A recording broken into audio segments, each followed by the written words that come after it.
Welcome back to Lepodcast episode 26. As always, you're here with Hoop, Saney, and the infamous ZZ Huncho.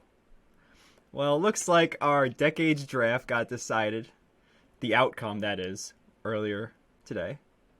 Our partner / boss in the Basketball Forever founder said that my team was the best. Luka Doncic at point guard. Michael Jordan at shooting guard. Larry Bird, Kawhi Leonard, Kareem, Kobe off the bench. Easily the best team. Not to mention, each decade, they were in their primes. Saney had a current Kevin Durant as opposed to the Golden State Warriors, Oklahoma City Kevin Durant. He had Elgin Baylor on his team. Current Kevin Durant averages 30 points a game. No, he's great. I'm just saying, it's not as good as it could be. No, it is. No, he's great. He's more matured. His game is more matured. All right. You'd argue that this is the best he's been. No, 20 like the year that he had his foot on the line against the Bucks, that was the best he's ever been. That's the best Kevin Durant has ever been. Yes. All right. How are you doing, Z? I feel bad because he had a horrible team. I'm chilling. See, the thing that I noticed is that you two built your teams on the foundation of a dynasty, and I built my team on the foundation of dysfunction and destruction and dominance. Just a bunch of juveniles is what I was looking for, and Steph Curry and Tim Duncan. Pistol Pete was a savage. We already know that. An assassin. Charles Barkley, Krispy Kreme Donuts founder, president, employee of the month, greatest sponsor ever, all that. And then off the bench, we had Isaiah Thomas to also punch point guards in the face. Like, I needed Isaiah Thomas and Charles Barkley, two guys that I know Charles is going to fight Shaq and IT is going to fight MJ. And then everybody else is just going to handle their parts. But it's fine, We're going to do another draft. I'm going to get the first pick, and then maybe I'll get Black Jesus or LeBron Johnson, one of them, maybe. You could have taken. I personally would have probably paired Shaq with someone, maybe Shaq and Steph. I personally wouldn't address it as each player handling their parts. All right. Thank you, Saney. So Saney's jokes today. I got you. Saney's jokes today. I was gonna say, when you said Charles Barkley was the Krispy Kreme employee of the month, like, he definitely has the coupons that he cuts out and brings to the counter. Yes, for sure. Oh, he probably. What do you mean it's expired? I guarantee you, Charles Barkley has his own special for Krispy Kreme, the Charles Barkley edition, Krispy Kreme donuts, slightly glazed over I'll honestly look into that because there's a good chance he probably owns one. Probably has ownership. Charles Barkley is the type of guy to say hello and address every employee by their first name. Hey, Sheridan. Garrett, how's the baby? But Charles always looks like he has a baby with that gut. But the disrespect is crazy. I'm just throwing it out there because I know he likes to come at everyone. So,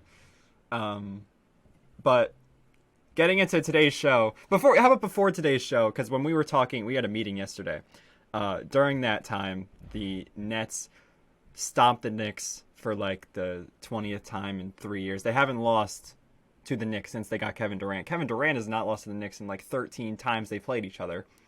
Do you think that this is a turnaround for the Nets? Because they look great defensively. I don't know if you guys saw the game, or at least a little bit of it. They just turned it on against the Knicks. I think they got plus 20 chemistry with their replacement coach, because that coach has been there since 2016. And Hold it's up. clear that he's Royce O'Neal had a plus minus of plus 44. I was just going to say that because I have Royce O'Neal in fantasy. I picked him up. I picked up him and Nick Claxton. They have been very good for the Nets because I keep up on how they're doing every night because, again, they're on my fantasy. Them boys can hoop, bro. Plus 44 is crazy. They were insane. They have been great for the Nets. I think Royce O'Neal was a great replacement for after they lost Bruce Brown. I think now that the season is a little underway and they're getting used to all those little mishaps and bumps, not going to address them here, that the Nets have been through. I mean, they're definitely taking steps in the right direction. Steve Nash was terrible, to put it bluntly. He's a terrible coach. But, I mean, they're making steps in the right direction, so good for them. I'll also say that just looking at that team last night, I don't know if it was them rallying behind the fact that they had a new coach, rallying around the fact that they lost their former coach, or rallying around the fact that they were playing the New York Knicks. But one of the three I'll amounted. say it was the third. I'm going to say it was the latter. third. I feel like everybody else in the locker room was like, you know what? Kevin Durant has a record of 21-3 against this bum-ass franchise. And I just don't think that Royce O'Neal, Nick Claxton, what's the other dude? Ed Sumner, guys like that. They probably were like, we don't want to disrespect the greatness of Slim Jesus, of the Grim Reaper, of Kevin Durant. So they probably were like, yeah, let's all be on our A games tonight. KD had a triple-double. Like, it feels like every time KD goes up against the Knicks, it's either a 40-piece, it's a 35-piece on great efficiency. Last night it was a triple-double piece on great efficiency, on 53% shooting from the field, 12 rebounds, 12 assists. Like, what? I wasn't even expecting that, but it's still, it's the Knicks. So KD was like, I'm going to take my foot off the gas and just let my teammates get involved in this destruction that they put on them. So, Hoop, I want to ask you this question as well. Who runs New York? Is it really the Knicks or is it Kevin Durant himself? Like, I want to know. It was louder in Brooklyn when Julius Randle hit 4 threes in the first quarter than when the Nets did anything. And for that reason alone, the Knicks will always run New York. So I just want to say, we live in Kevin Durant's head rent-free. Because there was like several clips, probably 3 or 4, circulating on social media of him walking up to like young fans and who were wearing Knicks jerseys and saying like he gave him a thumbs down. He's told him to take them off. Like I don't think you can say that though. I don't think he lives in their head rent free because he's 13-0 Absolutely. in his last 13 games. He makes it. He puts it on his personal when he wakes up in the morning. He's like, he what wins. am I going to do today? But he wins. And he But circles wins. the calendar when he plays the Knicks. He circles the calendar. If he was losing and he was constantly addressing that stuff, then they're in this head. But To the beat- fact that to he's beat winning, Julius he's not in their Randle. head. He's owning them. It doesn't matter. He owns Hey, the I- Knicks. All Yeah, I'm I just- saying is he sees the Knicks on his calendar and he circles it. Yes, he Okay. sees the Knicks And on he his wins. calendar, and that's the And he one wins. game of the year where he's like, damn, Mom, you can invite the whole family. We about to celebrate. Yeah, like, bro. That's you the put one your team money that he on does Kevin that on. Durant when he plays the Knicks. You put My your money friend, on Kevin Durant. one of my friends. Hey, Julius big- came out and said afterwards that he was asked about the Brooklyn's problem. He's like, that's Brooklyn's problem. In New York town, we're chilling. In Nicktown. I like that. and Nick, They got to deal I with mean, Kyrie. They got to deal with Julius Sean. Randle isn't Marks. gonna be in Nicktown very soon. yeah, He's- bro, what he's is signed for like Nicktown? What has he 4 done years. in Nicktown? They're gonna ship him. What has he they're done in gonna ship him Nicktown off. so far? Knowing second team All NBA. Second team All NBA and Trey Young's and what did Trey Young do to that? Trey Young said, Second team All NBA first round I see you exit, in the baby. A. I see you in the A. I see you in the A. That's what he did. That's what Trey Young did. I see you in the A. All that, This all guy's that doing a now. Mike Tyson. He's doing a Mike Tyson impression. And he's Well, I trying to can't imitate do the freaking Gremlin impression or whatever he looks. Trey Young looks like one of those Mario characters, the mushrooms, the little angry mushrooms. Whatever voice he makes that's Trey Young. I A can't do it. Goomba? A Goomba. A Goomba? Yeah, a Goomba. A Goomba. Did you just call Trey Young a Goomba? I've called Trey Young a Goomba, a dirty lollipop, and also made it sound like he sounds like Mike Tyson. And the crazy thing is, I have a Trey Young jersey. He's one of my favorite players. I'm sorry, That is Mr. crazy. Trey. It's crazy. Wait, for I real? still love Trey though. Trey's tough. Hold on. I thought you said you were a Knicks fan for the last 3 years. And But then when Trey God, he's a Young, he was never Trey Young came a through- Knicks fan. He was never. Hell no. I have this for the past 6 years. I've literally said when my friends have asked me, and matter of fact, shout out to all y'all because y'all know who y'all are. They sat back and asked me, "Hey yo, you're a D Rose fan, right?" Yes, I'm a D Rose fan. All right, so that means you're a Knicks fan, right? Unfortunately, I would say that every single time. I've also said that for the franchise that is known as the Detroit Pistons. I have said that for the Cleveland Cavaliers at one point and the Utah Jazz for like 48 hours. So yes, I've been around the world and seen my fair share of dog franchises and dog water franchises. The New York Knicks is a dog water organization. I hate James Dolan. Stephen A. Smith said he would never go back to the Madison Square Garden, and guess what? Y'all are proving him right because he ain't got no reason to go. God dang. So we're chilling. Yeah. Stephen A. Smith is the fakest fan I've seen. Even I don't before care. they New York lost Knicks seem to last have a night. lot of fake Even fans, before they including me. lost. I am the fakest New York Knicks fan of all time. I hate that organization I'm a real with one. a passion. I'm a I will real never one. root for that organization. I don't care if Steph Curry goes there. I don't care. I'm not rooting for him. They suck. I hate their organization. I root for people who wear orange and blue. If they're on the team, I root for them. That's how it works. Okay, well, Hoop is a Oklahoma City Oklahoma City fan. You Thunder heard it first. We got to get into this show because there's a lot to talk about.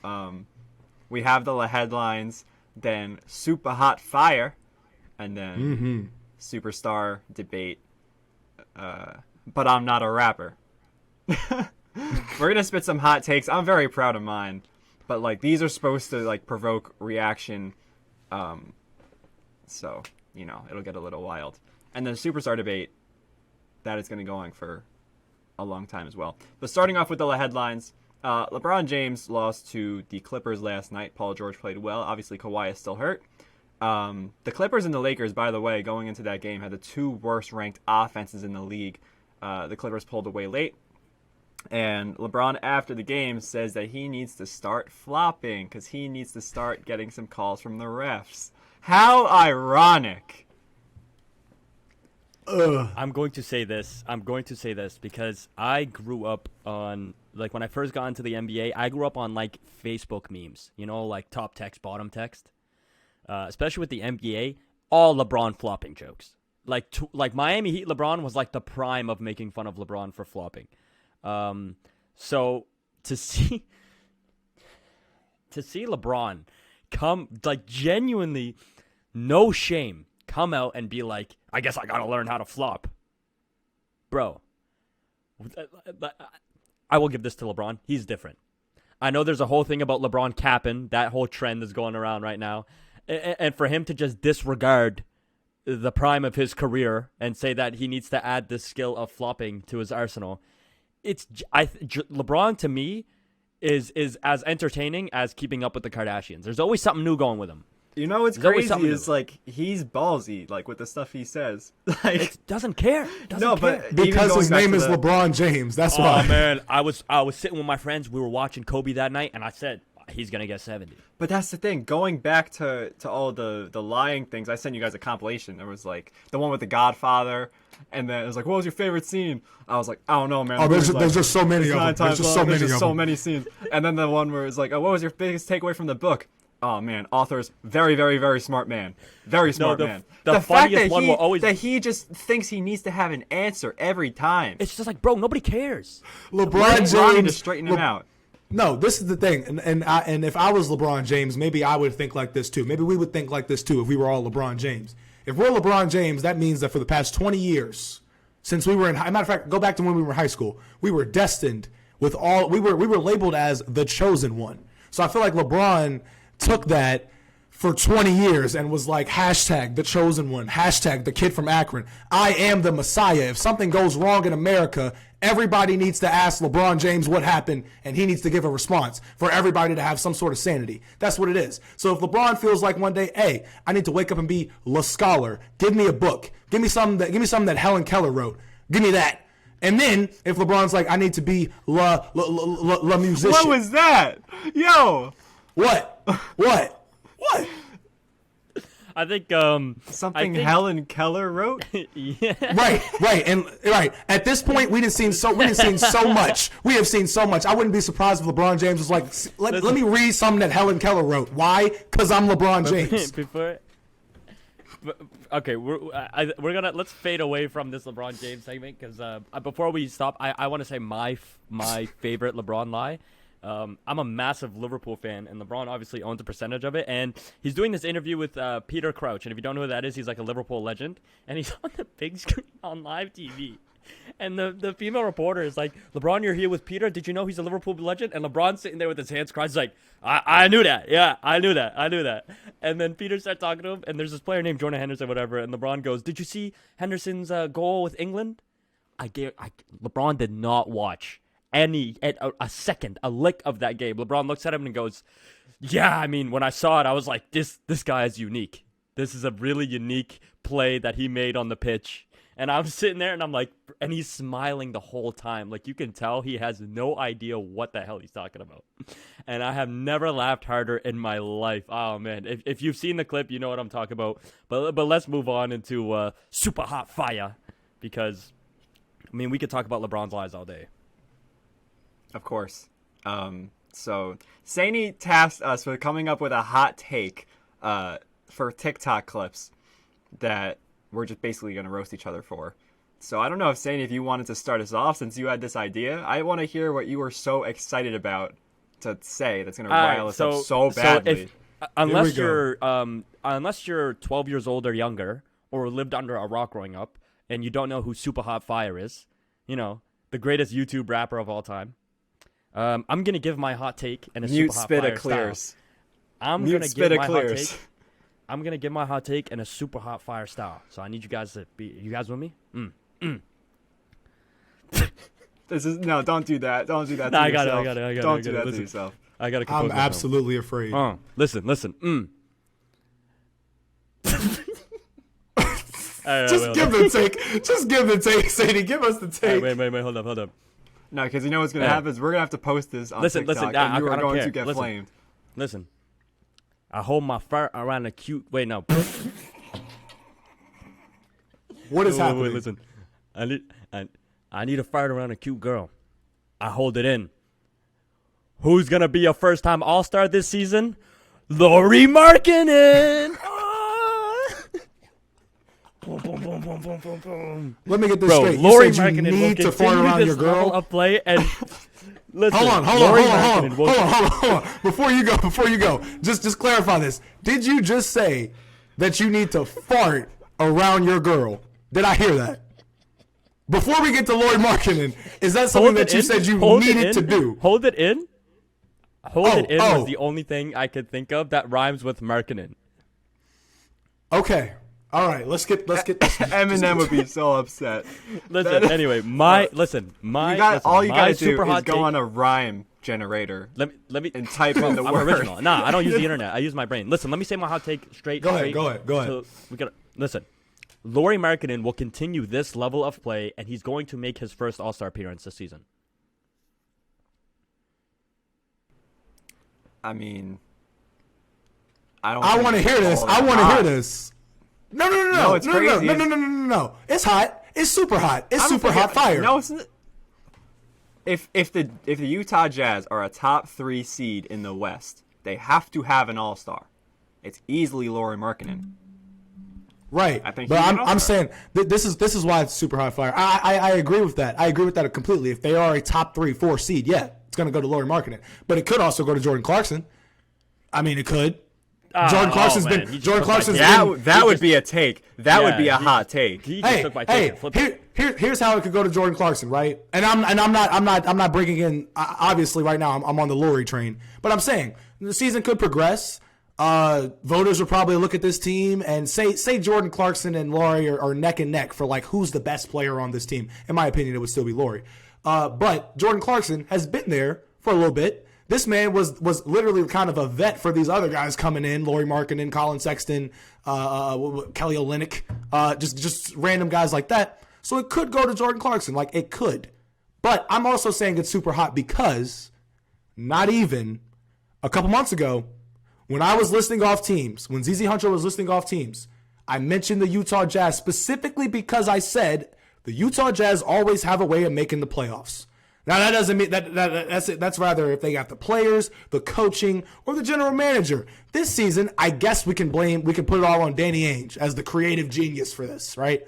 But do y'all really think that the Jazz are going to be able to keep this up all season now that they're 10-3? Or do y'all think that they might fall off? It's not like it's like a fluky run. Like they're leading the league in points per game. They're leading the league in 3-pointers made. They're leading the league in assists per game. Or maybe the most assists in a game.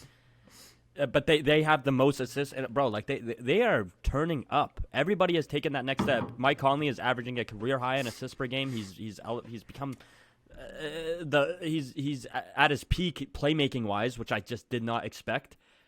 Jordan Clarkson has taken that step. He's doubled his average in assists per game. Like everybody's it's just a bunch of unselfish guys willing to share the rock, and like 7 guys can give you double digits every night. I'm not mad at it. I mean, I think a 1 seed is tough, but they could definitely make the playoffs for sure. All right, well there it is. Who has the next take? I think ZZ Huncho should give the next take. You really think I should give the next take? All right, bet. Mine is just here. It is. Screw it. All right, I wrote this out word for word. Before I do that, we got to take a moment and pause for the Honorable ZZ Huncho as he takes the honorable sip. We were talking before, me, Sani, and Z, about how funny it would be if someone's in the middle of a heated, like, monologue and someone shushed that person. Because if Z's interrupting someone, he hasn't done it yet, but, like, he could do the pause, like... If any of you shush me in the middle of my argument, I will go ape shit on this podcast. Excuse my language. I will actually start screaming if somebody goes shh in the middle. But continue, Z. Continue your hot take. Anyway, this is my hot take. But mine is all of that. Hot take. At the end of LeBron James' tenure with the Los Angeles Lakers, right? And I'm saying after the contract extension, after Bronny's in the league, blah, blah, blah, blah, blah. Hell, maybe even after he's retired. LeBron James will not be regarded as a top 5 Laker of all time. Hot take. Now, I'll give my justifications for it. It's simple, and I always had this in the back of my head from the moment that LeBron walked into LA because that was the topic of discussion. When LeBron first got there in 2019, the topic on every freaking ESPN show, Undisputed, whatever, where would LeBron end up all time as a Laker before the championship? Not with the Los Angeles Lakers, they are a championship team. Them and the Boston Celtics have the most championships in NBA history, right? Now, when you look at the top 5 Lakers right now, before LeBron James got there, I'll say before LeBron got there, top 5 Lakers, no particular order. You have Magic, you have Kobe, you have Shaq, you have Kareem, and then maybe for that fifth spot was between Jerry West and Wilt Chamberlain. And Jerry West and Wilt Chamberlain, Jerry West went to 9 finals, won 1. First ever player to win Finals MVP on the losing team. We get that. Wilt Chamberlain, 1972 Finals MVP, his other championship with Jerry West, with Elgin Baylor.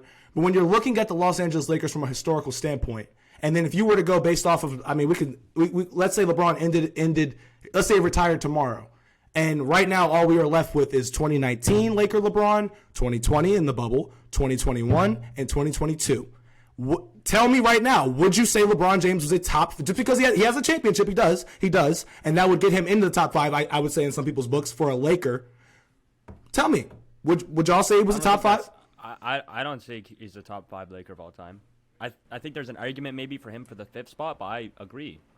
I thought this was like common knowledge. Well, it was, but then Jason Williams also said that Kobe was not top 5 for Lakers all time, and that went very viral. So I just had to put Kobe back in the top 5. Sorry, shout out Jason Williams. Kobe is love you, number white one chocolate. Is he clear number 1? Is he clear number 1? Kobe? He's not. I wouldn't say Magic? clear. I wouldn't say think clear. Magic himself admitted that Kobe. Right, he did. That's what I No. always put to. See, whenever you listen to players about other players, we could But it's talk not a about player how Gary talking about another Gary player. Payton It's a said player John putting Stockton him, was the. But for you to put somebody else over yourself, Giannis put who was Giannis put over himself? Kevin Durant and LeBron James and Steph Curry, I think once. Yeah, Steph Curry. No, but that's different. That's different. When we're looking at different, because Giannis is sitting here saying we're talking about the best player in the game. That's what he's talking about, and Giannis is being humble, Well, Giannis- obviously. and With we know Magic on the that other hand- Giannis is the best player in the game. Magic's Giannis being- said Steph is the best player in the game because Steph was coming off a championship and a Finals MVP, so Right. he's like he's the guy to beat right now. I understand that. I understand why he would say Steph's a better player than him because he won and Giannis didn't. Right. So it's And like, that's a cool. cool Magic mindset. That's his Johnson said, mindset. In terms of a Laker, if you want to put Magic Johnson above Kobe Bryant on the all-time list, that's fine. But we're talking as a Laker.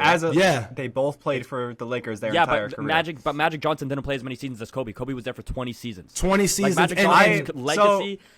I just think it's debatable because when you look at Magic, It is. debatable. he was always that guy on that team throughout Kobe's 20 years. There was a whole pit where they were not contending and he was just putting up empty stats, and he was still great. Kobe was incredible.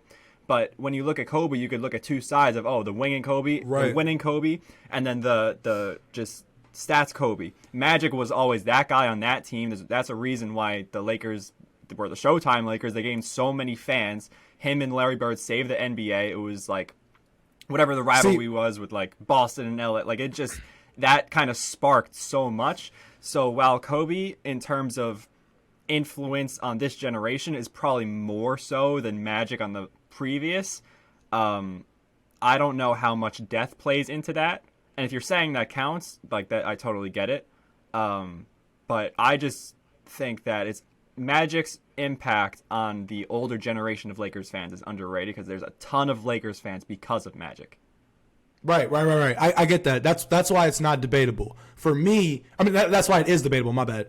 But for me, I put Kobe. I put Kobe number 1 and Magic number 2 specifically because I take into account Kobe played 20 seasons, and on top of that, 8 and 24 both got retired for a reason. We saw 8 with Kobe and Shaq. That was a part of the Lakers. That was like chapters of the Lakers dynasty. And then, not to mention, like you said, when Shaq wasn't there, the years where Kobe was putting up great individual stats, the team success wasn't there. But the media narrative was Kobe can't win without Shaq. Then Kobe took Pau Gasol and turned him into a fantastic number 2 option out of the blue, and in turn paved the way for foreign players.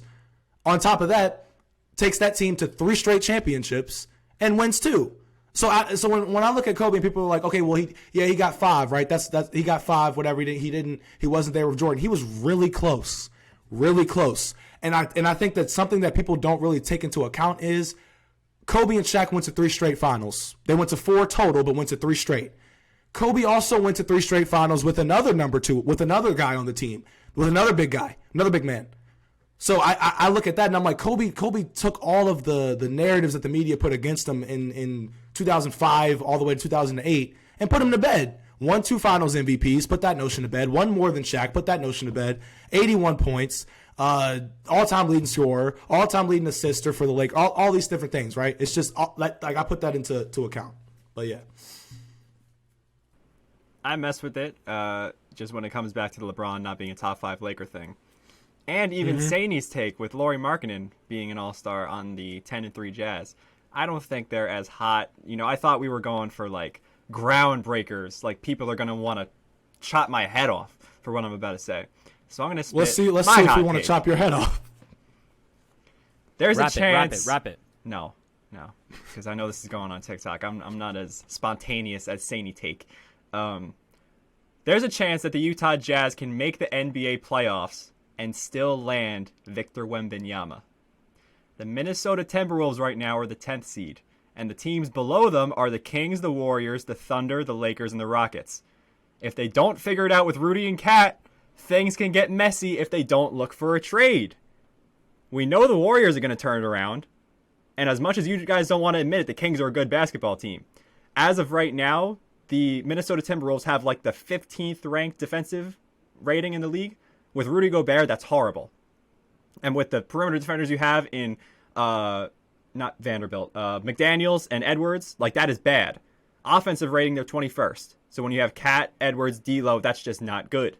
So when you talk about the Timberwolves, I expect them to turn it around because I am very high on Anthony Edwards. But if they don't figure it out, if Cat and Gobert don't have this Westbrook LeBron type, if they don't figure, like if the coach doesn't change up the rotation so that they actually work together, there's a chance that the rest of the West runs away and the Timberwolves get like an 11th seed. They get into the lottery or whatnot. And they don't have their pick. It's with Utah from the Gobert trade. I don't think it's protected, which means if they go into the lottery, that is Utah's pick. If Utah makes the playoffs and the Minnesota Timberwolves do not, there is a possibility that the Jazz land Victor Wembanyama anyway. How about it? That was not as groundbreaking as I thought it was gonna be. I thought you were gonna tell me Facts. like you're just telling me that there's a chance that if the Minnesota Timberwolves miss the playoffs, their ping pong ball will be picked for Utah. That's not a hot take. That's just going off like. That's like draft luck. Yeah, that's like. I'm saying the Timberwolves are going to miss the playoffs. That's not a hot take. Look at that's not a hot take at all. Portland is doing much better than what people thought they were going to do. Utah is doing much better than what people thought they were going to do. The Warriors. Then why has no one said it? What do you mean? Because nobody really has expectations for. No one cares about. Yeah, no one cares. What about do you? the Timberwolves. No. Nobody has them as contenders. Bro. I swear people had them as like a top. Okay. No. Okay, a lot of people. Hoop. A lot of people. Hoop might be on at that point. I thought you were talking about us specifically. For me, I thought all three of us were like when Rudy got traded. No. What's I don't wrong see with them. The fit? I don't see. No. Whoever said they're a top 4 seed. Oh, sorry, Z. You just came into. I didn't mean to cut you off. No, you're good. Go, keep going. My bad. I don't see how anybody could have said they were going to be a top 4 seed when before the season I would have the Suns, the Clippers, the Mavericks, the Grizzlies, the Warriors over them. So and even the Pelicans in terms of the regular season, they would have had a better regular season. You switched up on the Suns big time. You were not saying the Suns that. would be a 5th team. I said the Suns are going to be like a 5th seed. I just named 6 teams. Mm-hmm. I just named 6 teams. The Timberwolves at best are a 7th. For me, they were like a 7th seed going into this season, which is a play-in team. They were a play-in team to me. Maybe other people had better expectations because they saw Rudy Gobert and they were like, this is going to work. It's not going to. I knew it wasn't going to be as great as people thought it was going to be. Putting 2 big men like that in the thing and then having D'Angelo Russell as your. We had a discussion about this in the summer where it's like D'Angelo Russell has to step up as a playmaker and as a point guard if they want to work. Mm-hmm. And if not, they're going to have to get rid of him. My thing is, we knew initially that the Anthony Edwards experiment was going to be slowed down if D'Lo was still on the squad. We talked about that. They have too many people to touch the ball. But in terms of for us, maybe it's not that hot to take. I've just never heard anyone say that the Jazz can still get Wembanyama if they make the playoffs. I've never heard that out of anyone's mouth. Right. So I think for the total landscape of the NBA, I think that is a hot take. But for us, it may have been implied. We just never put the things together. I just think it's crazy to hear that the Jazz can be in the playoffs and still land Wembanyama because they traded the pick to the Jazz, the Timberwolves did, and it's non-protected. I mean, hey, that's fair. That is fair. I will say this: anybody who thought that like Rudy and Cat was like the answer, and by anybody I mean mainly Minnesota's front office. Like, what the hell is wrong with you people? Like, you irritate me. You really were like, okay, let's bring in Rudy Gobert. Cat, you have Cat, right? Who as a center has a great offensive bag. His defensive bag is like kinda mid. And then you have Rudy Gobert, who has a great defensive bag, and his offensive bag is very non-existent unless you're handing him the ball by throwing it in the air.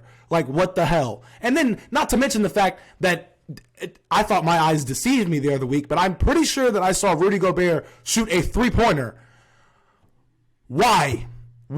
Why? Literally, why? Who greenlighted that besides Rudy Gobert?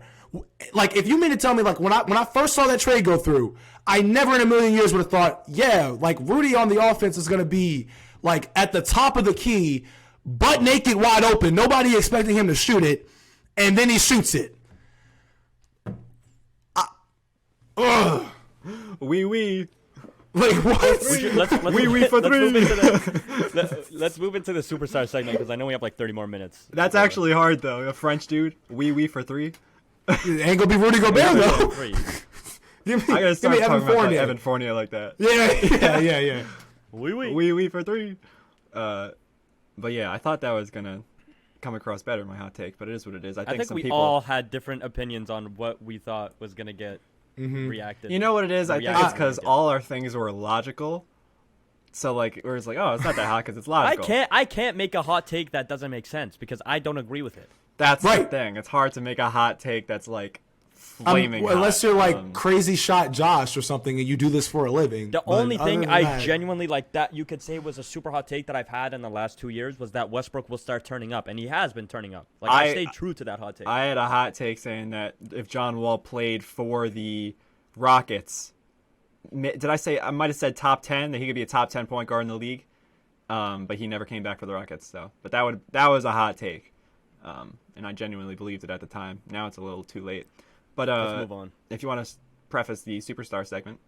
Yeah, I can lead us into it. So basically, there's no funny name to this. We are genuinely talking about superstars in the NBA. We wanted to do this back in September, but obviously there's been some delays and stuff. But better time now to do it because the season has started and we've seen some guys really come into their own. But we're going to be going through our criteria of what we believe a superstar in the league is, what a superstar is today in the NBA. We're also going to go through our players that we believe are superstars And then I don't know if you guys did this. I have a list of guys who missed the cut. I have them as star players, not superstar players. I didn't rank all stars because I think the NBA's loaded with stars, but I have some guys that I'll explain it later. But I have some, I don't have honorable all stars. mention I have type guys that I think are above the all-star level but aren't at the superstar level. If that makes I have sense. honorable They're like- mentions, but they're like they're going to get there. Yeah. So I don't know how you guys want to do this. Do you want everybody to read out their list first, and Yes, then? yes.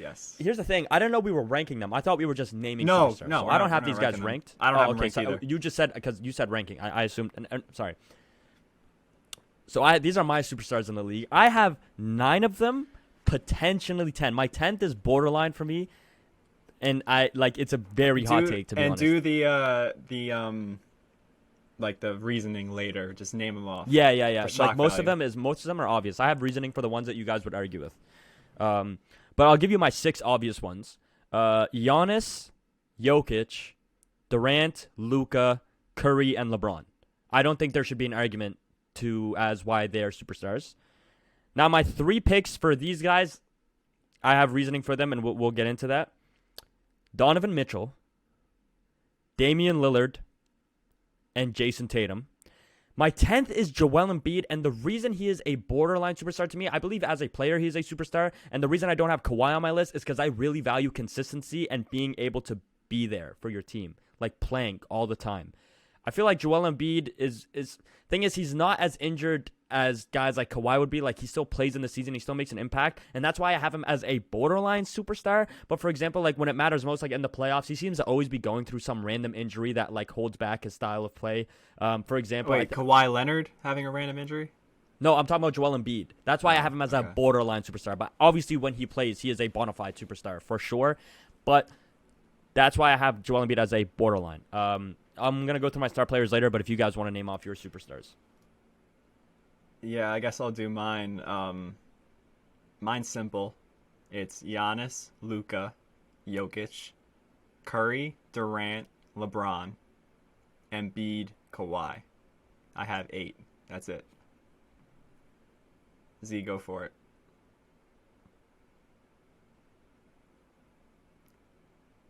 Sorry, I had to unmute myself. Calm down. Anyway, so mine, I have, in no particular order, Steph, Giannis, LeBron, KD, Luka, Jokic, obviously, Kyrie Irving, I have Damian Lillard, and I have Kawhi Leonard, as those are my guaranteed 9s. And number 10 spot creeping in is James Harden, but that's based off of like a different kind of a weird criteria, but I'll get into it later when we start discussing.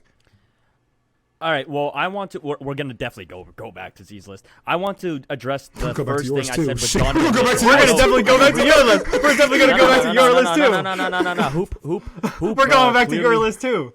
We're starting with Clearly had Donovan something to Mitchell. say. Yeah, that's what I'm going to explain my Donovan Mitchell takes right now. First I'm gonna off, explain my Donovan do Mitchell your criteria for a superstar before you get into Okay. the specific players. Now, I really sat and I really like when I had to really sit down and think what I want in a superstar or what I think a superstar is. That's when I realized the criteria for a superstar is very weird to think of, because not only like I feel like the stat sheet, you can look at it and obviously that plays a big role, but my main thing is like, can they on a consistent basis change the atmosphere of the game and contribute to winning basketball? And it's reasons like that why I have Kawhi off my list, because it's just been too long where he hasn't been playing. He's missed a whole season, including playoffs, and then he got out the playoffs the series before, and he's already load managing into this season, even though he's had like 400 plus days off, which is what Kawhi, when he's healthy, is a superstar for me. But we're talking about in today's game. Kawhi Leonard has done nothing to prove to me why I can put him on my list in today's game, because the man hasn't played consistent basketball in 2 seasons, or 1.5 years, right? But I'm not hating on you for putting Kawhi on your list. The reason I have guys, I'll start with Donovan Mitchell, and I have a little list here. But again, my criteria for a superstar is not only a player that can show up in the box score, but also contributes to winning basketball, is the main piece around a winning basketball team, and the gravity sort of shifts towards them. They can change the atmosphere of a game like this. When they need to turn up, especially in the clutch or the playoffs, they will turn up for you. No questions about it. Donovan Mitchell. First off, let's start with his season stats right now.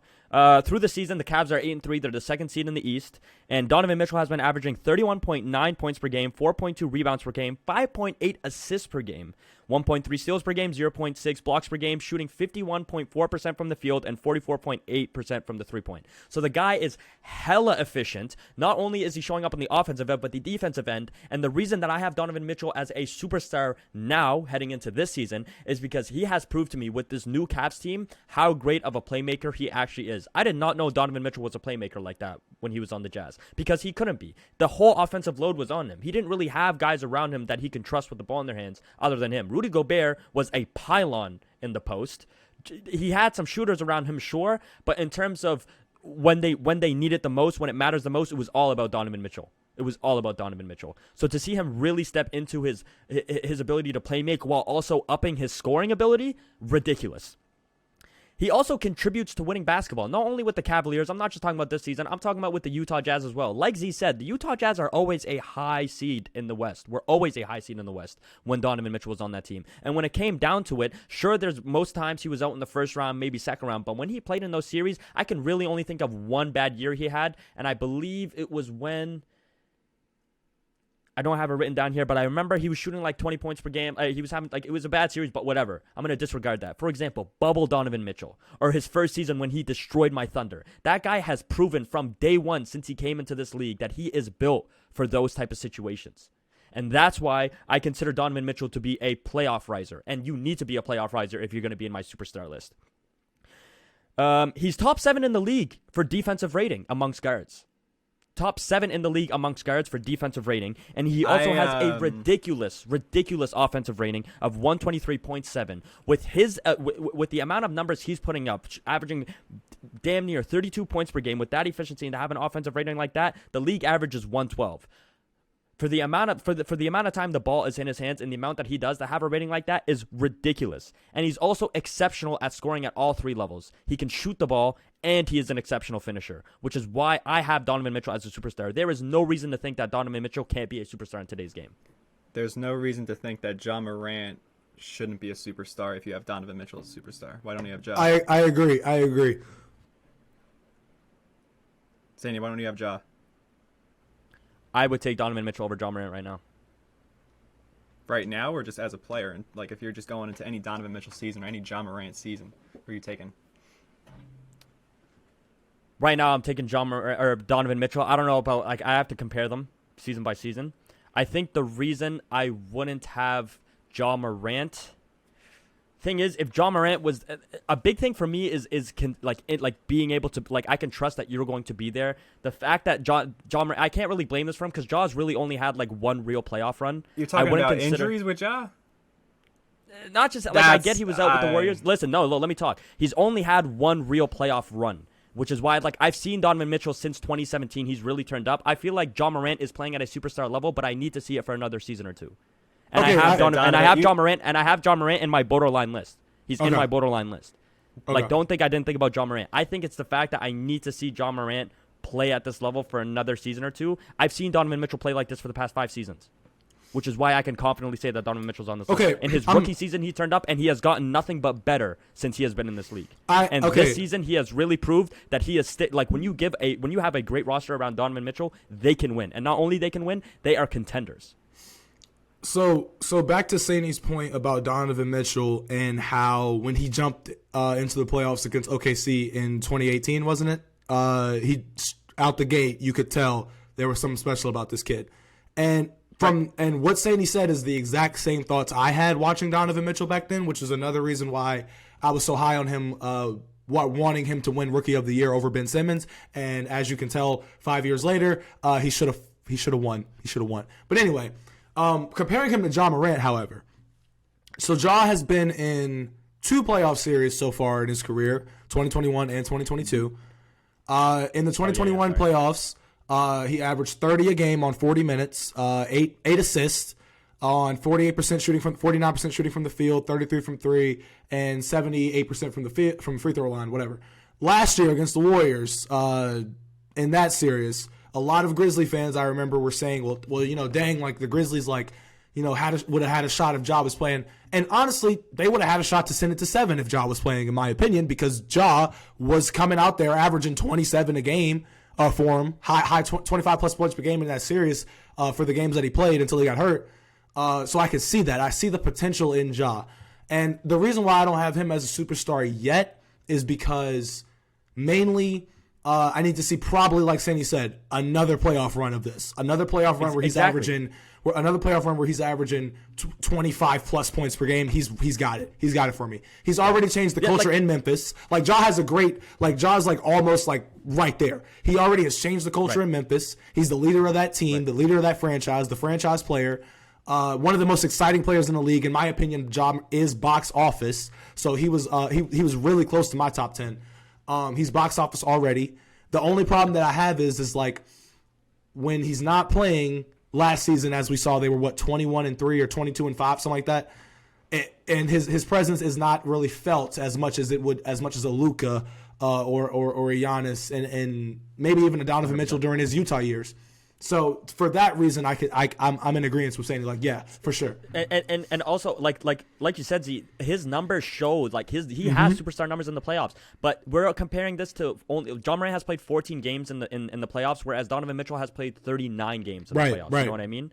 And it's like, when I look at, Donovan Mitchell has averaged 28.3 points, 4.9 rebounds, 4.7 assists, and 39 games in the playoffs. But you have to remember, like, he's playing for a Utah Jazz team, where it's like he can't play make at the same level that Ja Morant can play with the Grizzlies team that Ja Morant has. And like you said, Ja Morant's presence, when he's not on that Grizzlies team, they can still win. Correct me if I'm wrong, but didn't they blow Golden State out in that series without Ja Morant? Like a bad blowout? They did. Like they Curry did. was like, we're going to whip points. that trick or whatever. Yeah, and they destroyed them without Ja Morant. Now, I'm not taking that away from Ja Morant, not saying that Ja Morant can't be a superstar, and I'm not saying that Ja Morant is a bad player or whatever. Don't try and say that I'm giving that narrative. But like Hoop said, when Hoop said, why would I consider Donovan Mitchell to be a superstar and not Ja Morant? Those are the reasons why, where it's like, I need to see more of Ja Morant, even though he's playing at a superstar level now, and I need to see like the impact that Ja Morant really has on the Grizzlies team, where it's like, if you take him out, like, Is Ja Morant's like his box score, his stat sheet, is that a product of just Ja Morant, or is that also a product of the situation he's in? You got to think about that.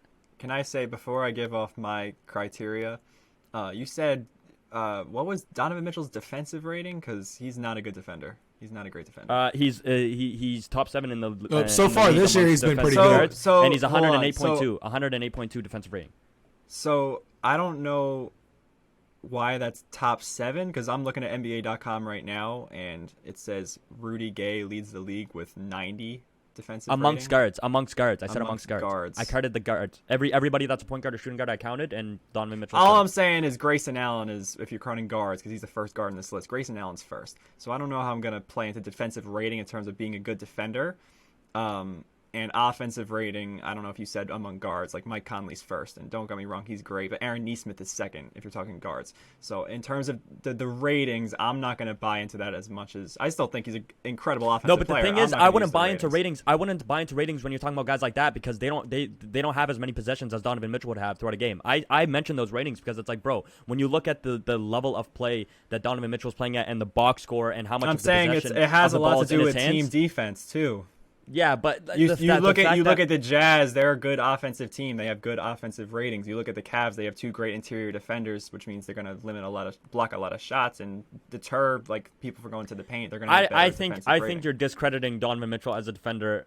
I don't think he should be. He averages 1.3 steals per game and 0.6 blocks per game. I don't want to hear about steals as a guard. I'm with Sandy on this one. I'm with Sandy on this one because my defensive expectations for Donovan Mitchell were low before the first game of the season, and so far when watching these Cavs games, like Donovan Mitchell has been a problem for guards, especially on the perimeter, because not only like we were always saying, like, if you take into account this Cavs team, you have Donovan Mitchell, you have Darius Garland, you have Karis LeVert, and then from there, whatever guard is getting past that has to deal with Jared Allen and Evan Mobley. And if if the defense was being played at an elite level for these Cavaliers, then they would be a high seed and win a lot of games this year. That's what I think all of us said. I've watched Donovan Mitchell play this year, not to mention the stat sheets that Sandy just pulled up. But from the eye test, D. Mitch has been way more aware on defense, has been way more aware on passing lanes, has been just way more willing to give it his all. He said before the season started, I know I'm not a good defender, basically, but I'm going to give him my all, and I'm actually going to try this year to become a better defender. And I've seen that so far. Now, will they keep us up the whole season? Don't know. And then maybe Hoop's take will be completely correct again. And I'm high on him right now. No, I'm high on him now too because, bro, he's a 6'1" guard that's really shifty, and he has a 6'10" wingspan. Like, he's like, and especially, I get what you mean. Like, the Cavs are a very defensive team, and his defensive rating might be that obviously has an effect to it, right? But at the same time, it's like I think he's taken a step. Like, he's improved at a lot of the stuff that I wanted to see him improve at when he was with Utah. Yeah, I think he's taken a step this year. I just said that because I think the defensive rating is a little flawed, along with the fact that it's only been 11 games this year. So I'd like to give some time before we judge him as a Cleveland Cavalier. Obviously, he's balled out early, but those are a lot of guys with high shooting percentages and all that stuff. I do see what you mean. I'd like to see him mesh with Garland first and all that stuff. I can understand why you would think that I'm making this point based off of recency bias and why I have him as a superstar, but the reason I'm confident in saying that Donovan Mitchell is a superstar is the fact that he has proved to me time and time again that he is a playoff riser, and he also rises to the occasion when anybody needs him. And the fact that this Cavs team is just so much better built around a player like Donovan Mitchell, where this is 100% the best team he's ever played with in his career so far, I see no reason why Donovan Mitchell can't rise to the occasion just like he did with the Utah Jazz. I think this Cavs team is very scary. I think the Bucks have another true threat to come at them, because I obviously have the Bucks as my favorite, but I think the Celtics and the Cavs are right there, and we can definitely see some upsets. Yeah, for sure. We can 100% see some getting upsets. into my rankings, I just personally, I don't have Donovan Mitchell on my list. I don't think he's, when you're looking at other superstars and if they pair up in a playoff series, if it's Donovan Mitchell versus Giannis, Donovan versus Luka, Jokic, Curry, Durant, and Embiid, I just don't see him on that same level, and I don't want to expand superstardom to a point where it's too inclusive. I tried to write a definition. I said a superstar is a player who can be top 5 in the league in any given season and can be the first option on a championship team. Obviously, there's some fluky runs like the Detroit Pistons 2004, but for the most part, if a player is winning a championship as the clear best player on the team, he was a top 5 player that season. We've seen it a lot recently. My players, once again, were Giannis, Luka, Jokic, Curry, Durant, Embiid, LeBron, and Kawhi. Obviously, with guys like Kawhi, he has been a superstar before, and I'm not going to revoke that card from him until I see poor play while he's healthy. Anthony Davis has reached a point where he was a superstar, and he's no longer, because the injuries have deterred him to a point where when he's on the court, he's not the same player. He's still dominant. Still call him a star, not a superstar. I don't think Kawhi's reached that point. The last time we saw him in the playoffs before the torn ACL, he was on his way to leading the Clippers to the Western Conference Finals, possibly a finals appearance. So that was my criteria. You got to be a top 5 player in the league any given season. I only have one guy that I think can crack the door open this year to become a superstar. That's Jason Tatum. I think if the Celtics make another Eastern Conference Finals appearance, he's more consistent in the playoffs. I think he already had a top 5 season last year. He does that twice. That means it's a recurring pattern. I think he can come to a point where he could be a top 5 player in the league. And I think, guys will filter out soon. LeBron is getting there. Kawhi, the same thing. But when it comes to adding superstars to the league, I think of it's more of a percentage because it's top 5. I'm not comfortable with the league getting so talented that there's going to be, 12 superstars in the league at some point. I don't think that makes sense because there's only one ring. So I think it needs to be the elite of the elite that are the superstars of the league. And I can't have guys like Ja, Trey, Donovan all in the superstar category right now, which is why the only guy that I think is next up that could join that is Tatum, because I do think that he could have a season that he would probably replace Kawhi. If so Kawhi, you're saying, what? Wait, so you're saying that you have a restriction on how many no matter how good a player is, even if they're both at the same No, level? I think they need to be able to be a top 5 player for a season or any given season, which means that naturally it's going to be harder for a lot of players to be a top 5 player every season because the guys like Luka are going to hold that spot for a while, which means it's reduced down to a percentage because no one's taken Luka's spot. So I think it has to be those players that are the best of the best that have to be consistently the best of the best, which I think these guys, until Kawhi proves me wrong and he comes back and plays horribly, I still think he could lead a team to a championship healthy. I still think he could be a top 5 player in the league while he's playing, which is why Jason Tatum's knocking on the door. Then I have my next list of guys that are reaching there, which is Ja, Trey, and Donovan. I think those guys need another year or two of consistent play where they have top 5 caliber seasons for them to prove it that they can be a top 5 player in this league. It's not necessarily about winning a ring or getting to the Western Conference Finals. You see guys like Giannis and Steph and KD who have done it, but there's also Jokic who has 2 MVPs. That's 2 top 5 caliber years. He's proven that he's going to be a top 5 player. Same thing with Joel Embiid. He has MVP caliber seasons. Might not have the hardware, but he has the caliber seasons. So Jason Tatum, I think, is on the door of that. And I think after this season, I expect him to become a superstar. But Ja, Trey, Donovan, there's still more to be seen. If Donovan wins a ring and he's the Finals MVP, I think you give him the start of next year. If he looks like the same dude, maybe he's a superstar. Maybe LeBron drops off, something like that. But it's about the rankings. And when you're a top 5 player in the league or getting closer to that, someone has to come out. So there's just so much talent in the NBA that I'm not looking to give a superstar to everyone because I do think superstar means the best of the best. That's really it. I mean, I have guys under the Ja, Trey, Donovan tier that can become superstars in the future. The next list would be Shea and Zion, who have the potential but need more to go their way. I think they're in that tier C under Tatum and those other 3 guys. And then tier D would be guys who have clear potential but have a lot to prove, which is, it's going to sound weird, but Paolo, Anthony Edwards, and Cade Cunningham. Those are guys with raw potential to become superstars, but they need to prove the most.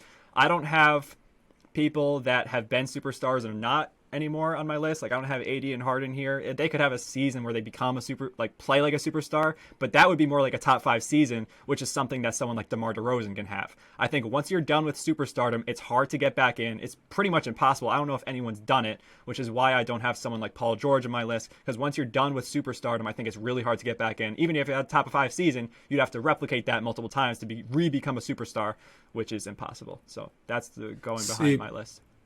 See, I agree with the way in which Hoop went about his list, because mine is like kind of the same way in a way, except I have a bunch of parentheses next to the guys that I've listed. So when I start with Steph, Giannis, LeBron, KD, those are superstars to me by default. And what I mean by default is that those guys have the hardware. Those guys have had the recent experience, the recent exposure, yada, yada, yada. Those guys have proven that they are, catalyst to the success of their team. Look at Kevin Durant right now. There is no Kyrie Irving for the next few games, and KD's out there dropping triple-doubles on the Knicks.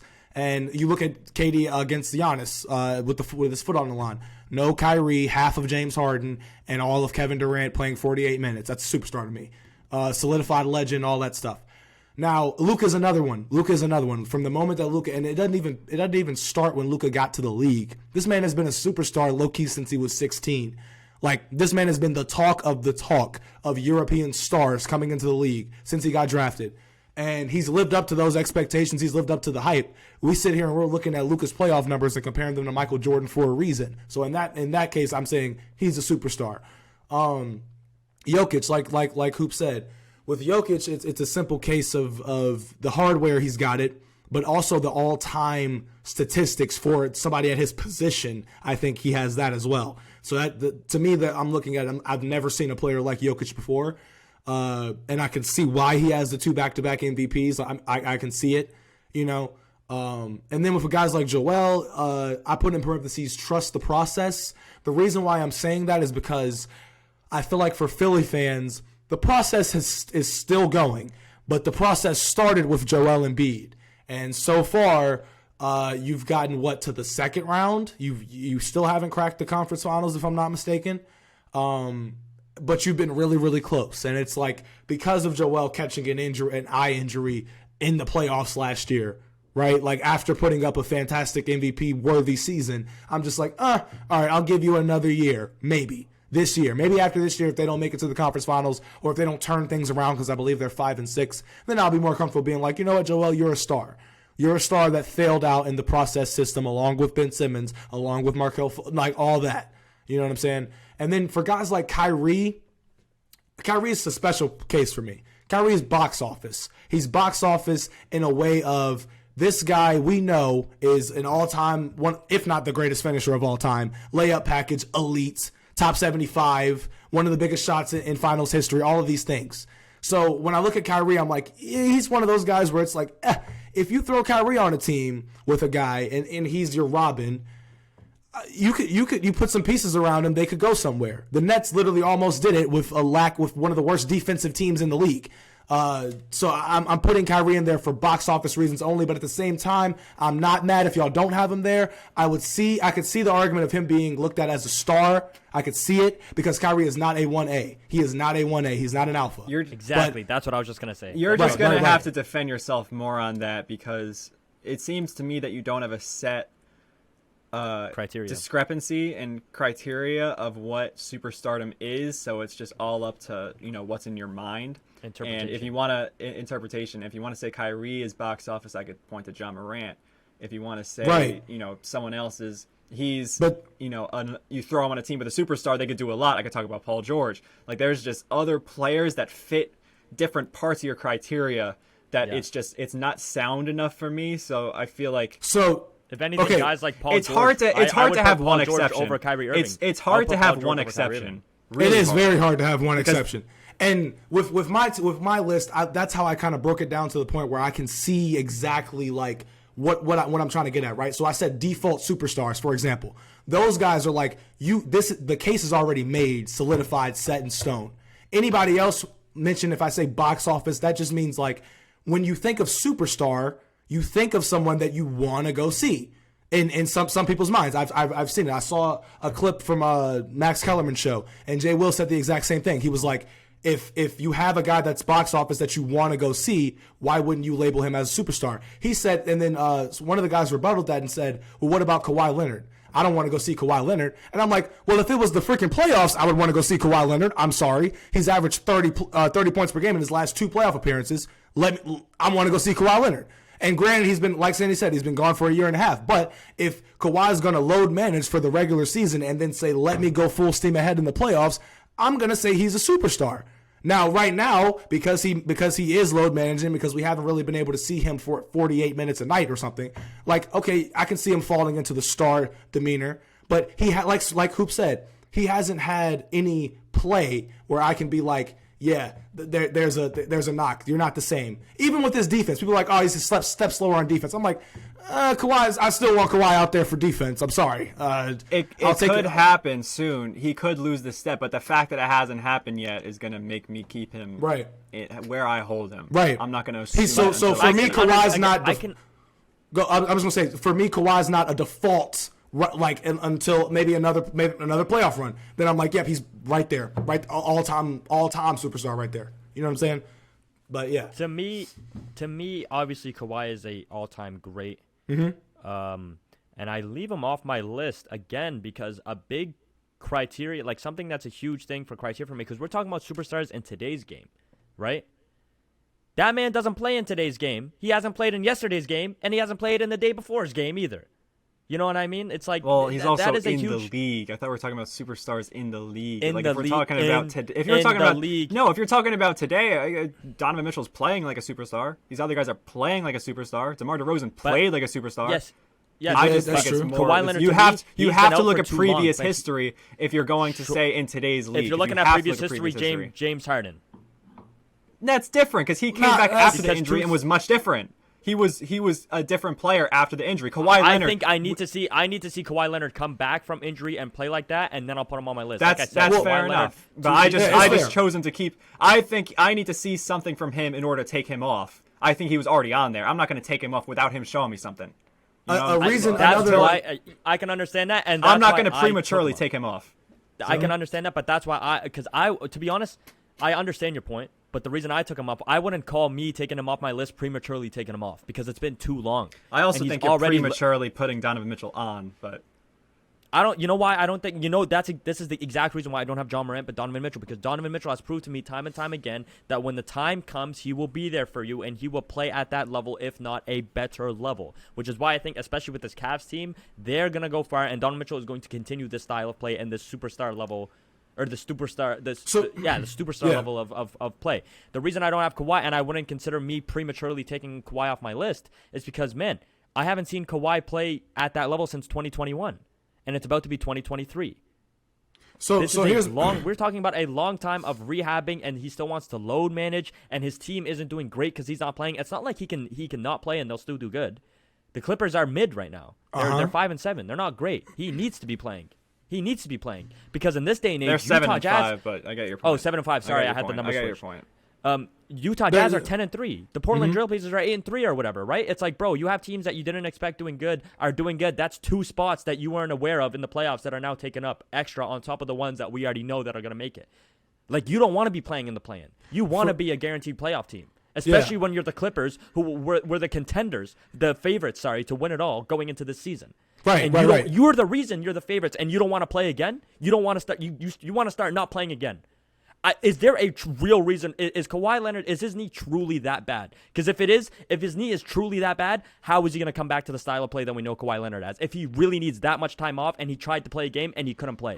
Well, I think that another factor in Kawhi's injury is that when we look at the genesis of the load management for Kawhi Leonard, to me it dates all the way back to Greg Popovich letting that shit slide from the jump. Now, load management is something that is very, very popular in the league. We know that. Guys like LeBron have done it. Guys like Steve Kerr's did it the other night with Steph, Andrew, and Draymond Green. But we've never seen somebody like really do it to a Kawhi level. But in my opinion, I think it all started because San Antonio and their front office really thought that they knew how to handle Kawhi, really thought that they had the cornerstone of the franchise, the new franchise leader, all of those things.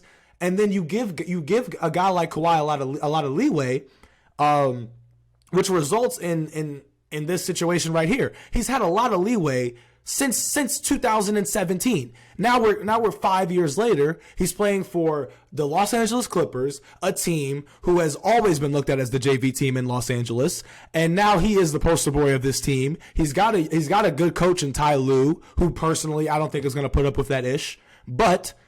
And not only that, like Sandy said, he's got a team around him that is looked at as a top 5 team going into the season because he's leading he's leading them. Him, Paul George, John Wall. Those reasons are why I had Kawhi still as low key like a superstar, because we're looking at the Clippers as contenders mainly because of him. Now, when he comes back from this load management, to Sandy's point, he better go out here and average 25 plus per game. He better go out here and be a top 5 MVP candidate, leading this team to more wins, climbing up the standings. Because right now, where are they at? They're in the middle of them. So he better just be able to be the engine that keeps this team moving forward. And if he's not, then I am completely with Sandy on some ain't right. Some ain't right with him. Some ain't right with that ego. And I agree. I think just since my thing is so cut and dry, there aren't nuances as to reliability or availability rather. And like if they're not playing, but they're still going to play at a superstar level while they're playing, I'm going to keep him as a superstar. I just think that Kawhi Leonard, if he plays in the playoffs this season, he could be a top 5 player in the playoffs.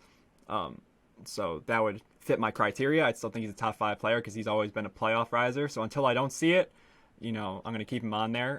But I expect him to drop off, which is why I have Tatum in the waiting spot, because I do think after this year, unfortunately, the Clippers were my championship pick. It's tough if Kawhi is going to be this, whatever's going on with his knee. 12 it's very, games in. Yeah, it already looks like there's something worse going on.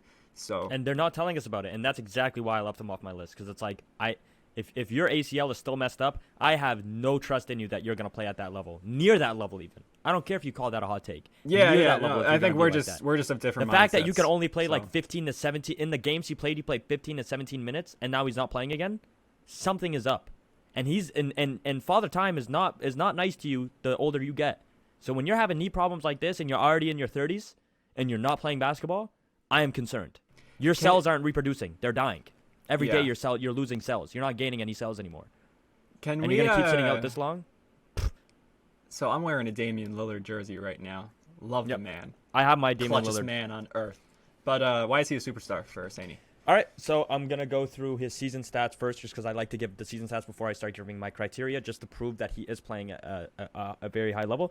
He's averaging 28.6 points per game, 4.7 rebounds, Keep 5 in mind, assists. it's through 11 games, but go ahead. Sure, but I just want to prove that Yeah. there's numbers to back it up as well. I'm giving them out. I'm not using them as a reasoning.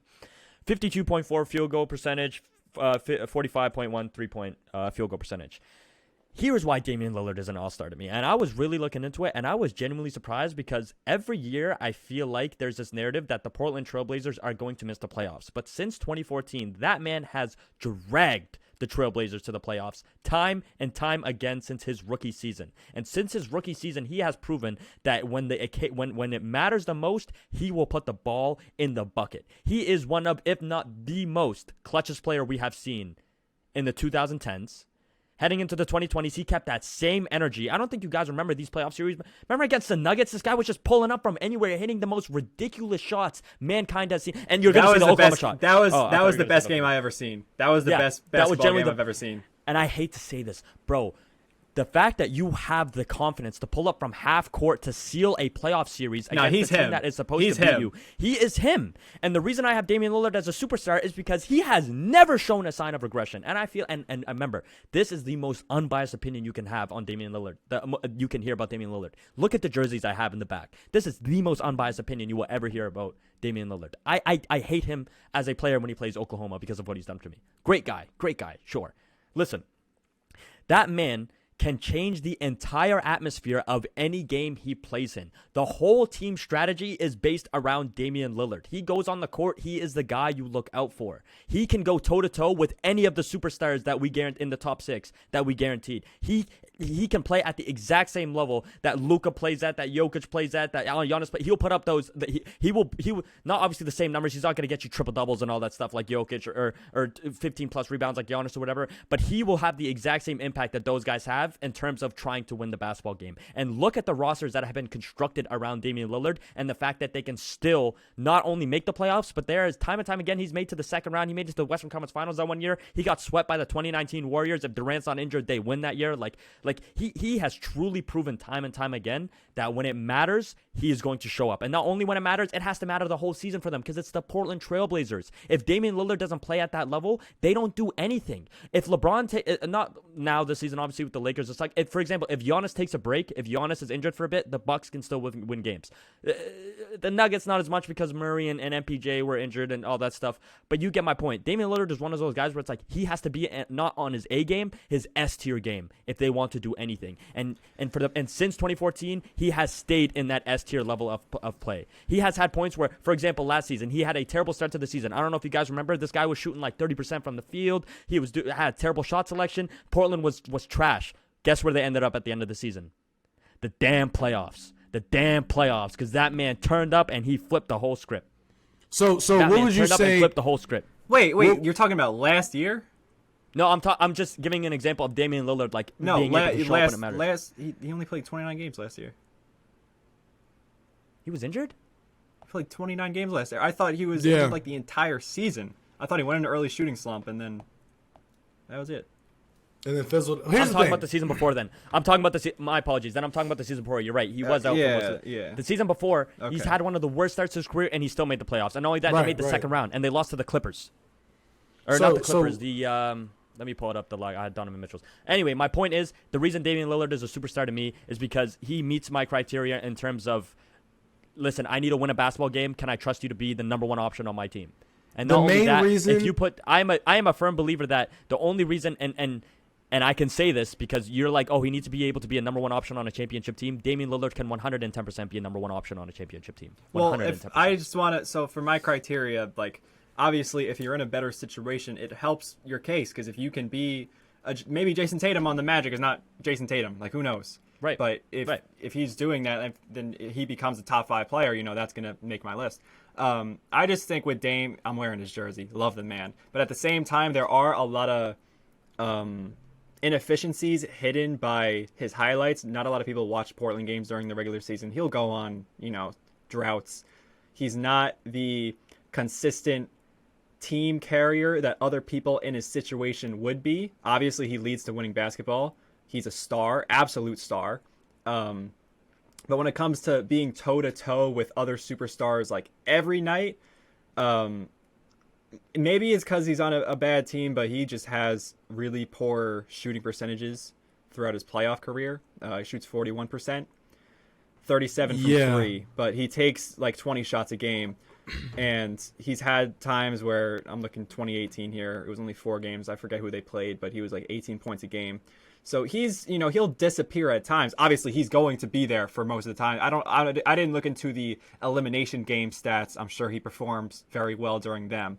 But just in terms of consistency, I think there's a little more to be like desired from a player that's going to be a superstar, in my opinion. Obviously, for your opinion, maybe fits your criteria. But I just think for someone in a bad situation, like, obviously he's done everything that he can, and he's incredible.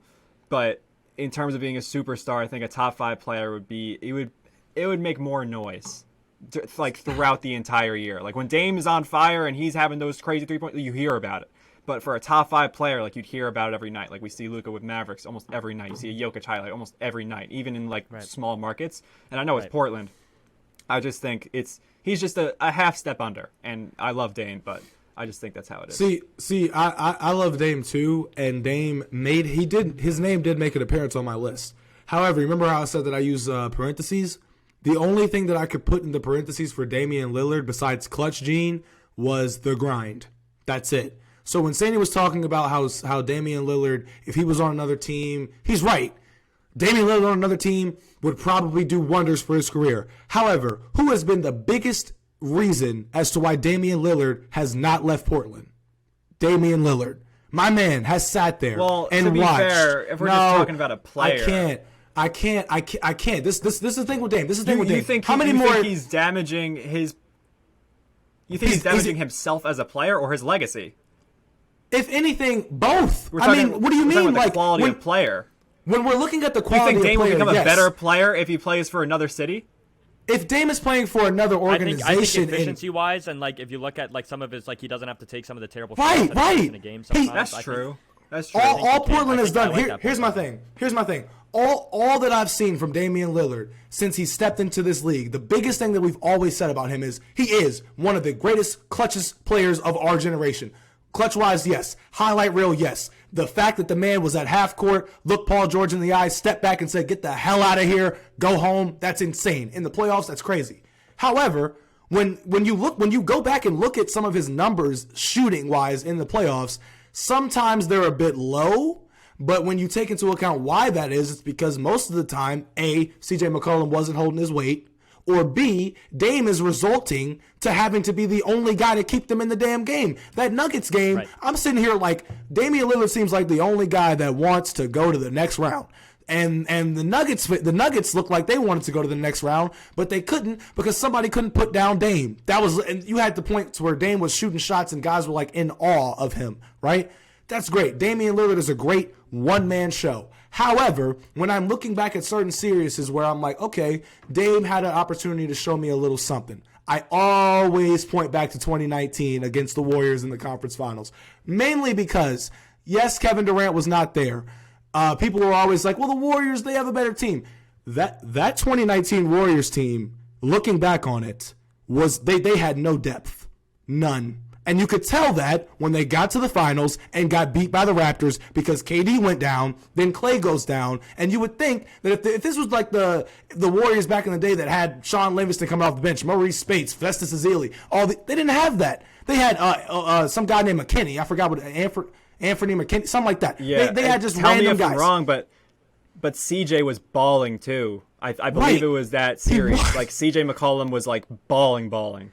That series was the moment for Damian Lillard fans to sit back and be like, okay, now we get to see what he's like against Steph one-on-one in a series, blah, blah, blah, blah, Splash Brothers versus the Portland Brothers, Step Brothers, whatever. And then they go into it, and Steph destroys Dame like he always does head-to-head. No matter if he has Kevin Durant there, no matter if it's just Steph, no matter if Draymond's not playing, Steph's always showing up, which is why there's been such a big gap between the two of them. And I sit back and I say, okay, if you put Damian Lillard, right, the biggest thing that Damian Lillard fans say is you put him on another team, you put him in Steph's situation. Okay, Portland, the front office has given him nothing since LaMarcus Aldridge, since the days of LaMarcus Aldridge and Robin Lopez and CJ, a young CJ when he was still being developed. They've given him nothing since then but Yusuf Nurkic. Like, bro, they got CJ is gone. So I'm looking at Dame and I'm like, as much as I love Damian Lillard, I love that man to death. Bro, you got to leave. Like, it's inevitable at this point. If you want any sort of success, if you want to make it past back into the conference finals, if you will, just leave, bro. Like, that's all you got to do. That's only going to add to his legacy, in my opinion. That's only going to add to it. To the point where we're like, yeah, hell yeah, he's a superstar. Look what he's doing when he's actually given the chance. You know what I'm saying? Like, things like that. He will definitely be our generation's most forgotten talent because of how he's handled how like his moves in his career. Like, staying at Portland, he's definitely going to be one of those guys where like nobody's like, obviously people are going to talk about him, but nobody's truly going to remember Damian Lillard like that, like when the next generation comes in. Bringing up highlights to our kids is going to be crazy. Like, they're going to see the Denver game. It was like, he must have been the best player in basketball. I shouldn't say that because there is going to be a difference with our generation compared to the previous generation because there wasn't YouTube and all that stuff. So maybe it's going to be easier for guys to stay relevant. That is a great point. I will say this. I still personally believe that Damian Lillard's a superstar, but I have no issue putting him down to the borderline category after hearing this. And honestly, I did not take into account that when he had the opportunity where KD went down, he didn't really show up. That is true. That is true. When I think of 2019, I mostly think of the Thunder and the Nuggets series. I think of the fact that he made the Western Conference Finals was enough for me. Right. But my last pick, Jason Tatum. Here is why Jason Tatum is a superstar to me. It's not just going off of this season. I didn't even look at what he's doing this season because I know he's playing great this season. My biggest reason was I feel that Jason Tatum's step into superstardom came from last year. The fact that he went toe-to-toe with Kevin Durant and Giannis Antetokounmpo, and I'm not going to say Jimmy Butler in the Heat because no, but like in terms of superstars, he went against two of the and Brooklyn was a threat. Like the fact that he swept Brooklyn was different. And he was a big reason. Hold on. He was a big reason, but let's not say Jason Tatum swept Brooklyn. Let's say the Celtics swept Brooklyn. Right, like Celtics. the team defense is the reason they were there. But and Jaylen Brown is also another huge reason as to why they reason. But the fact that, for example, like I was looking at the box scores with Jason Tatum, and not only just in the Brooklyn series, but the Milwaukee series. There was like he had like 46 one night and then 32 the next night, and they won back-to-back games in Game 6 and 7 when they were down 3-2, and he still played good in the rest of the series. And you're going against a guy like Giannis in the playoffs in a Game 7 situation. And then you go dominate the Heat, the same team that destroyed you the season before, in 2020 in the bubble, to get your revenge on them and then go to the finals. Yes, they choked in the finals, 100%. Yes, they had a 2-1 lead and then let the Warriors spank them, 100%. But he still made the finals. He still made it over guys like Giannis. He still made it over guys like KD. And KD, bro, the Brooklyn Nets had no reason of being swept. Obviously, it's a team game, but like you said, Hoop, with your criteria, not only do you need to see them be the number one option on a championship team, which the Celtics are a championship team, they definitely have the potential to be, and like they need to be able to face off against other superstars. Like, for example, like everybody has the same 6 guaranteed list. He did it against 2 of them in one playoff run. Which to me, I'm like, that's enough. And he's averaging 30 this season. It's like, for me, it's like, bro, I am fully confident that you put them in a series again. He's going. I'm fully confident. If you put the Boston Celtics back in the finals. No, go ahead, Z. I'm just gonna say, if you put Boston, I feel like if you put Boston back in the finals, and Tatum already has this one finals experience run under his belt, I just think we're going to see a different Jason Tatum based off of he now knows the pressure of what it's like to get to the top get to the top of the mountain. Would that be getting to the top of the mountain, making it to the finals? I feel like winning it is like putting the flag down. He's like all the Warriors put the flag down on top of the mountain, and Tatum and the Celtics made it there. They just couldn't figure out how to make kind of like keep hold of the flag because all them damn turnovers. But anyway, Jason Tatum, I feel like if you put him back in the finals with this with the summer of slander that Jason Tatum, not just Jason Tatum, but Jaylen Brown got, the whole team got it. But Jason Tatum was the one guy that we were like, all right, he's going to be the guy, right? And then he doesn't show up that well. He gets locked up by Andrew Wiggins. So I just feel like you put him back in the finals, he's going to, like Sandy said, he's got that dog in him. He's for sure got that dog in him to the point where he's going to, I feel like it's just going to be a different Tatum. A much more experienced, much more wiser Tatum. So it's interesting because the Celtics, Jason Tatum specifically, has had so much playoff experience already. And I do expect him, if he goes back, I think he'll be a different person. But again, until I see it, I'm not going to say it. I think, like, the narratives around him last year were bad, like to the point where Crafty came on here and said he'd rather have Jaylen Brown. Ridiculous. I think the dog is developing in him, but until he's going to demand the ball during big moments, I don't see it because he still disappears in the corners. Once again, I said I am fully expecting to replace Kawhi with Jason Tatum this year. I think he's really going to turn into a legit first option.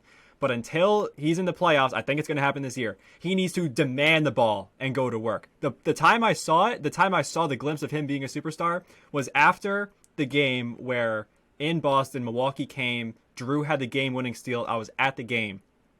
And Milwaukee was up 3-2, I believe, and the Celtics came back. It was the next game in Milwaukee where Jason Tatum had a personal 8-point run or 46. something.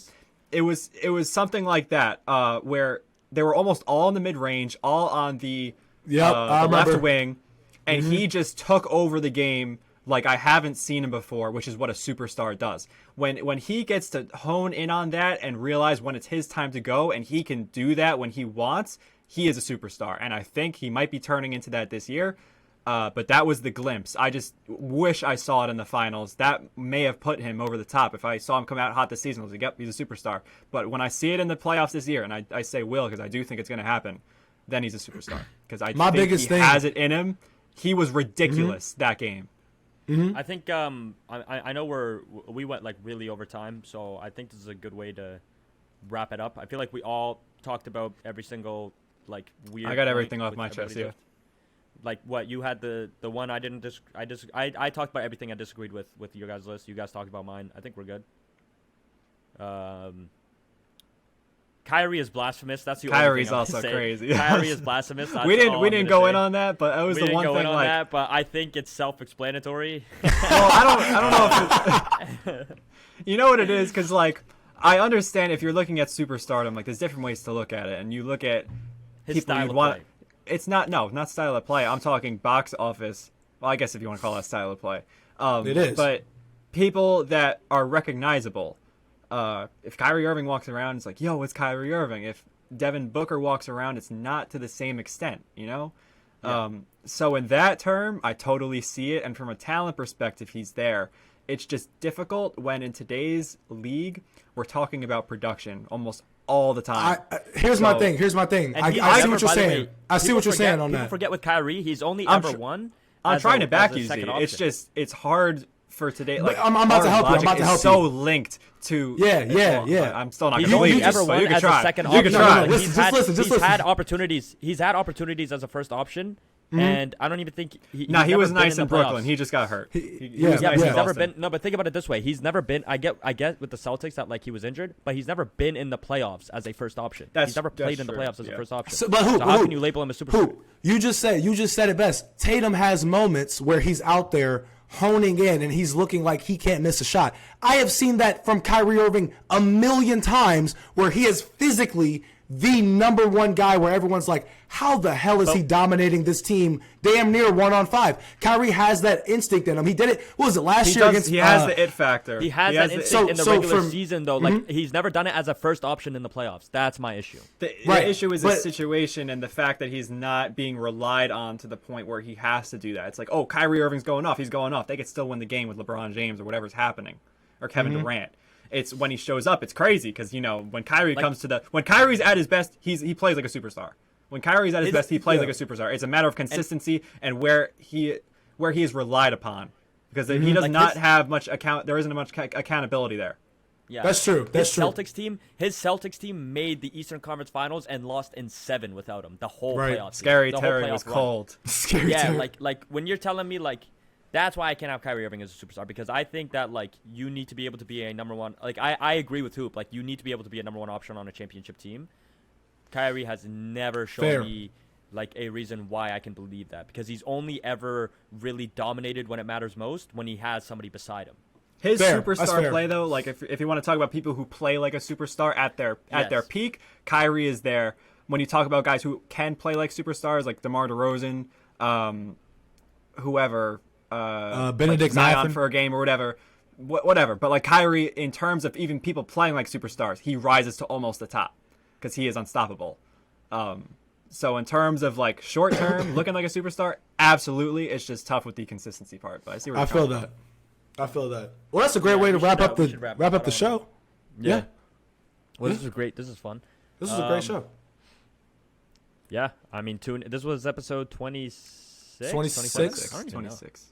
Yeah. 26. I'm losing track at this point because we're doing so many episodes now, like so consistently, which is nice. It is nice. But yeah, we'll see you for episode 27. How's your wives? By the time you listen to this, it's going to be a Friday, so hopefully you have a great Friday. I don't think any of them have wives. All right. Peace out.